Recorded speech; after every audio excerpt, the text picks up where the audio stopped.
Hello guys, welcome to my channel. इस video में हम इफ एक्सेल फंक्शन का यूज देखेंगे। इनिशियली हमें इफ एक्सेल फंक्शन को यूज करने में कंफ्यूजन होता है कि कैसे इसको पुट करें, कैसे रिजल्ट्स डिराइव करें। तो अगर आपको ये कंफ्यूजन है तो इस वीडियो को जरूर देखिए। आई एम श्योर आपको ये वीडियो देखने के बाद इफ फंक्शन को यूज करने में प्रॉब्लम नहीं आएगी। इस फंक्शन को हम इनकम टैक्स स्लैब के लिए यूज करने वाले हैं। मतलब कैसे हम डिफरेंट इनकम टैक्स स्लैब्स अगर हमारे हैं तो उस पे टैक्स इनकम जो आएगी, हमारी जो टैक्स आएगा वो अलग अलग स्लैब्स पे क्या क्या होगा। तो ये हम कंपैरिजन करेंगे इस फंक्शन को यूज करके। ये इम्पोर्टेंट इसलिए हो जाता है क्योंकि बजट 2020 में जो न्यू रिजाइम और ओल्ड रिजाइम जो हमारे फाइनेंस मिनिस्टर ने अनाउंस किया, उसको लेके हमारे पास सैलरीड इंडिविजुअल के पास ऑप्शन होता है कि वो न्यू में भी जा सकता है, ओल्ड में भी जा सकता है, एज पर देयर चॉइस। तो उसके लिए उसको कंपेयर करना होगा अपने इनकम को अंडर बोथ द रिजाइम्स और देखना होगा कि कहाँ उसका टैक्स कम आ रहा है।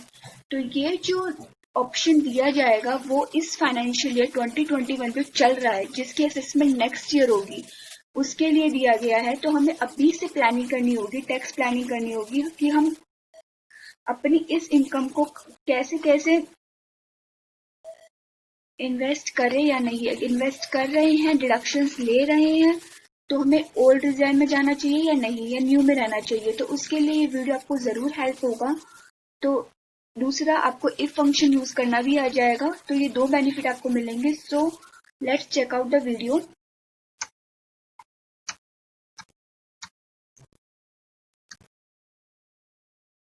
सो गाइस, जिनको नहीं पता है इफ फंक्शन हम क्यों यूज करते हैं, इफ फंक्शन एक बेसिकली जब पावरफुल डेटा एनालिसिस होता है, मतलब जब डेटा बहुत ज्यादा होता है और उसे हमें एनालिसिस करना होता है, कंपेयर करना होता है, तो इफ फंक्शन हमें हेल्प करता है हम लॉजिकल कंपैरिजन परफॉर्म कर सकें अपनी डेटा के ऊपर और एक्सपेक्टेड रिजल्ट्स को पता कर सके। अगर हमारा एक्सपेक्टेड रिजल्ट्स के अनुसार हमारा जो रिजल्ट आ रहा है देन ओके, और अगर फॉल्स आ रहा है, मतलब जो हमें चाहिए था वैसा रिजल्ट नहीं आ रहा है, तो मतलब डेटा में कुछ गड़बड़ है and we need to correct it. तो कंपैरिजन करने के लिए ये टूल यूज होता है। चाहे आप टीडीएस का अगर डेटा बना रहे हैं, उसमें आपको कोई प्रॉब्लम आ रही है, कंपैरिजन करना है, लाइक अगर हमें पेन करेक्ट नहीं है, मैच मिसमैच आ रहा है, तो आप इफ फंक्शन के जरिए उसको यूज करके अपने डेटा को करेक्ट कर सकते हैं। सैलरी पार्ट, अगर आप एम्प्लॉयज की, बहुत सारे एम्प्लॉयज की ब्रांच वाइज सैलरी को देख रहे हैं, परफॉर्मेंस इवेल्युएट कर रहे हैं, तो हम इसको यूज कर सकते हैं। अब लाइक हम यहाँ देख रहे हैं कि यहाँ पे ओल्ड टैक्स है, ओल्ड रेट टैक्स अमाउंट है, और मैंने बेसिकली यहाँ पे अनहाइड कर दिया था कुछ पार्ट न्यू टैक्स से रिलेटेड, न्यू रिजाइम से रिलेटेड। तो हम इसको अभी फिलहाल के लिए हाइड कर देते हैं और ओल्ड पे अपना ट्राई करते हैं। तो पहले तो हम इसको एक बार सब टोटल कर लेते हैं, ये हमें हेल्प करेगा। Now let's check it out. Suppose हमारी इनकम 16 lakhs है। अब हम इसको अब हम इसको बोथ ओल्ड एंड न्यू के अंदर चेक करेंगे। तो ओल्ड के लिए हम इफ फंक्शन यूज करते हैं। सो इफ फंक्शन यूज करके लॉजिकल टेस्ट पूछ रहा है। तो लॉजिकल टेस्ट ये है, if my income is up to, हम कंपैरेटिव ऑपरेटर यूज करेंगे, तो लेस देन और अप टू 5 लाख, देन हमें रिजल्ट क्या चाहिए, मतलब वैल्यू इफ ट्रू क्या चाहिए, मतलब क्या ट्रू हो। अगर हमारी इनकम 5 लाख तक है तो हमारा टैक्स 0 होगा, 0 वैल्यू चाहिए हमें 5 लाख तक की इनकम पे। और अगर हमारी इनकम 5 लाख तक नहीं है, मतलब उससे ज्यादा है, तो हम फिर से इफ फंक्शन लगाएंगे, मतलब ऑल्टरनेट बता रहे हैं कि अगर ऐसा नहीं हुआ तो ये होगा।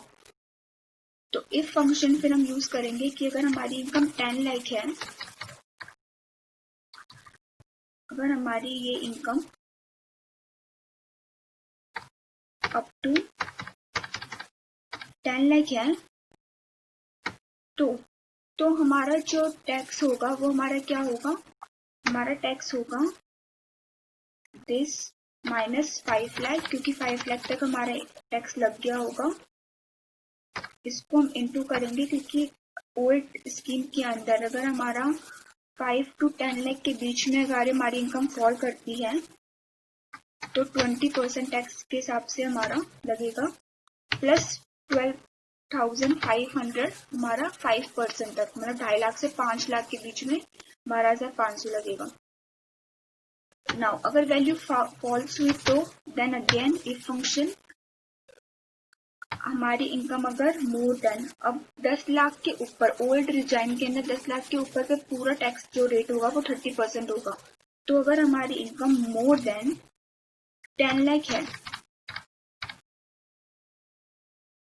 उस केस में हमें वैल्यू क्या चाहिए, ये पूरा हम लेंगे, मतलब 62,500 नहीं, एक मिनट, तो पूरा नहीं होना चाहिए, 1,12,500।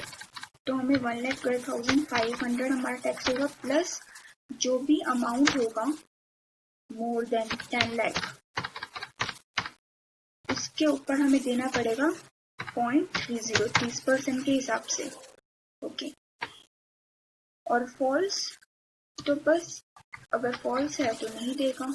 अब यहाँ पे जब हम आते हैं तो हमें पता है कि सरचार्ज का रेट जो है, सरचार्ज नहीं, सेल्फ एंड एजुकेशन सेस 4% है, तो हम उसको भी यहाँ पे इंक्लूड कर लेंगे 1.04। Okay, so old rate structure में आपको 3,04,200 का टैक्स देना होगा अगर आपकी 16 लाख की इनकम है। नाउ हम ये न्यू टैक्स डिजाइन के अंदर कंपेयर करते हैं।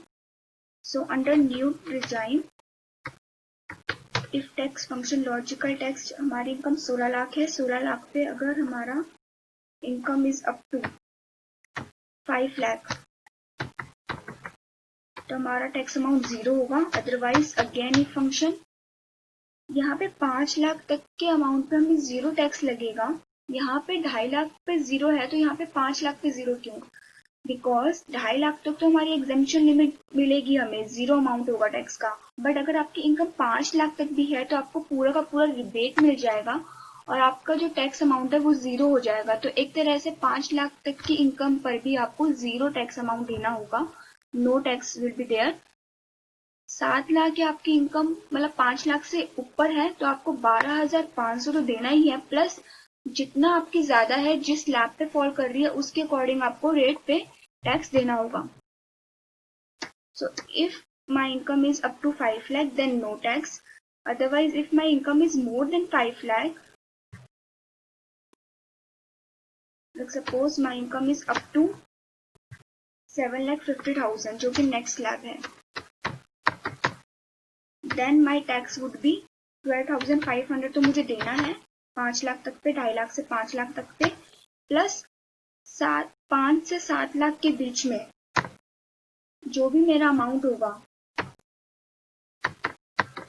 उस पर मुझे कितना परसेंट लग जाएगा, 10%, उस पर मुझे 10% देना पड़ जाएगा।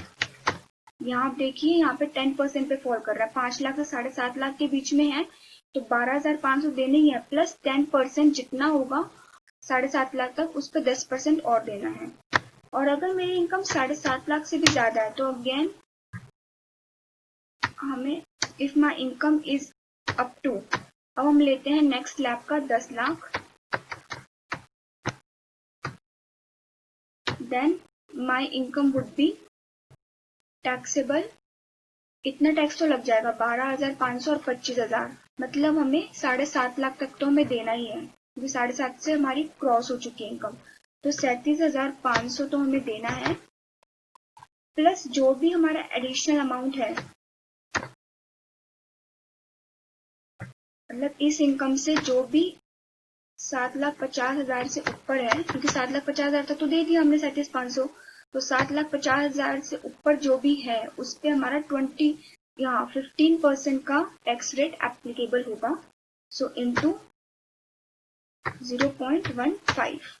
नाउ अगर हमारी अब इनकम अगर 10 लाख से भी ऊपर जा रही है तो इसका मतलब 12.5 लाख का अब हम देखेंगे और उसके बाद हमारा 20% टैक्स रेट लगेगा।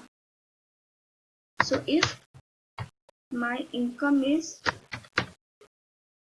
up to 12,50,000 then I would be paying, ये पूरा तो मैं दूंगी, मतलब 75,000 प्लस जो भी मेरी इनकम जो ऊपर जा रही है 10 लाख से, क्योंकि 10 लाख पे तो मैं 1,25,000 दे रही हूँ, 10 लाख पर 10 लाख तक मैं ये पूरा 1,25,000 तो मैं दे रही हूँ, सॉरी 75,000 मैं दे रही हूँ। अब 75,000 10 लाख से ऊपर जितनी मेरी इनकम होगी उस पर मेरा टैक्स रेट लगेगा 20%। ये देखिए यहाँ पे ये लगेगा हमारा 20%, तो 0.20। ओके, अगर हमारी 12,50,000 से भी ऊपर है तो again if my income is up to 15 lakh then my tax would be, ये पूरा अमाउंट 12,50,000 तक तो हम पे करेंगे, मतलब 1,25,000 तो हम पे करेंगे, प्लस हम जो देंगे वो है दिस माइनस 12,50,000 पर हमें जो रेट लगेगा वो है हमारा अब 25%। 12 लाख से 12.5 लाख से 15 लाख के बीच में 25%, 0.25। और अगर अब भी हमारी इनकम अगर 15 लाख से भी ऊपर जा रही है तो आप 15 लाख से ऊपर में पूरी पे 30% का अमाउंट अप्लाई होगा।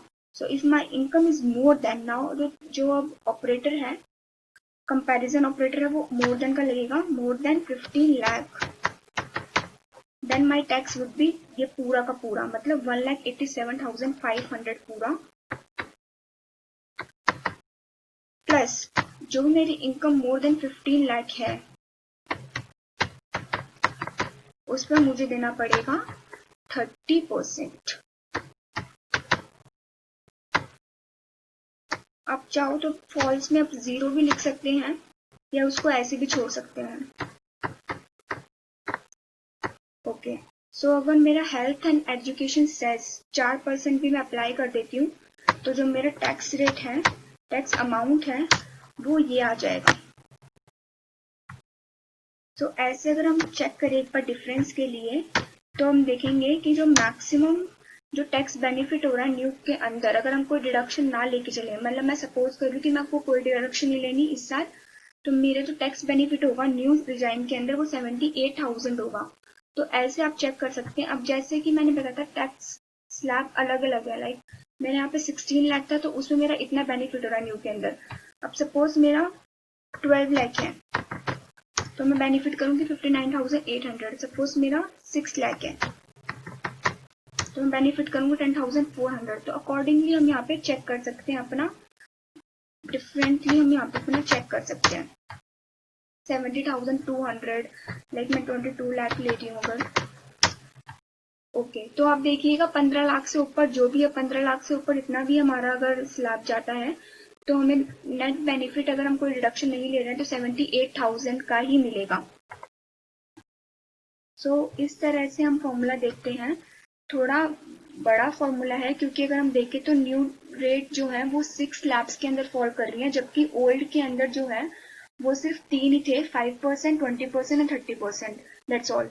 बट न्यू के अंदर हमारे पास हम देख सकते हैं कि हमारे पास 6 रेट्स हैं, तो अकॉर्डिंगली फॉर्मूला बड़ा है बट ईजी है। अगर हम इसको समझेंगे तो हमें देखना है कि बस अगर हमारी इनकम अप टू 10 लाख है तो हमें कितना टैक्स पे करना है, फिर आगे बढ़ेंगे कि नहीं ऑल्टरनेटिव वे। अगर ऐसा नहीं है तो इनकम अगर ज्यादा है तो अप टू, हमें क्योंकि अलग अलग स्लैब्स पे अलग अलग रेट्स है इसलिए हमने अकॉर्डिंगली उसमें डिवाइड किया है। आई होप ये वीडियो आपको बेनिफिट देगी, हेल्पफुल रहेगी। एक और वे में हम कर सकते हैं, ये तो चलो डेटा था कंपेयर करने का अलग अलग स्लैब्स पे। अगर आपका पास स्मॉल डेटा पे अगर आप इफ फंक्शन अप्लाई करना चाहते हैं, क्योंकि ये इफ के अंदर इफ है, अगर हमने देखा तो हमने इफ के अंदर इफ अप्लाई किया है तो इसको नेस्टेड इफ भी कहते हैं।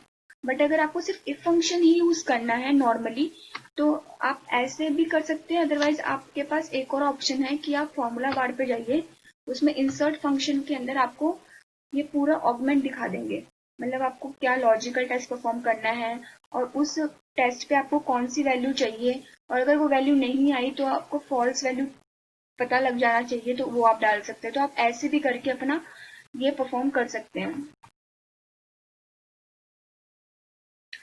जो ये डेटा है मैं एक बार इसको डिस्क्रिप्शन में डाल दूंगी, आप यहाँ से भी एक बार इफ का फॉर्मूला चेक कर सकते हैं। So that's all, thank you friends. अगर आपको ये वीडियो पसंद आई तो इसको शेयर करिए and subscribe my channel. Thank you.